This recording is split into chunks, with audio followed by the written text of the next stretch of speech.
It's been devastating for him and our family. The impact plays over and over in his head. It'll never go away. His defense team saying Herron made a mistake and didn't fully understand the consequences that could occur while speeding. Dr. Michael Scott Mayer also testified that scientifically, the brain of an 18-year-old isn't fully developed and wired the same way the brain of a person in their 20s is. How could he do something so stupid? He's a bright kid.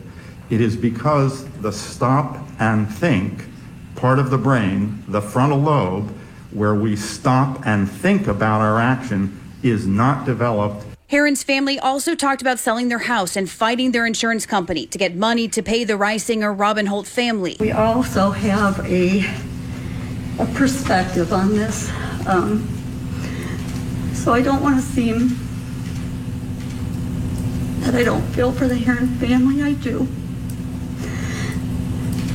But their perspective on what they've lost can't compare to two sweet souls crossing the street coming home from a party. The state also pulled up a log from Herron's Mustang that details how fast it was going just days before the crash, 162 miles per hour on I-75. This was a crash, not an accident.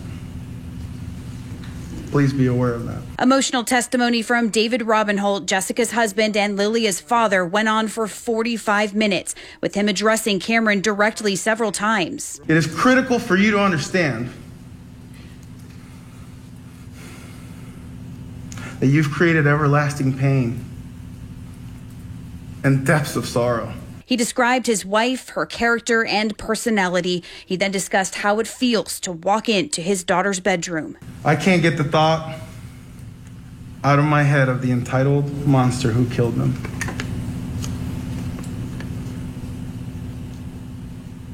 Something happens to me in this room. He says talking about the day of the crash is incredibly hard. He recalls being stuck in the traffic on Bayshore Boulevard and turning down a side street to avoid it. He says he knew something was wrong walking into Jessica's uncle's house to grab their luggage and not seeing them there. He says a stranger drove him to the hospital. I remember seeing a chaplain walk out, and I knew she was dead.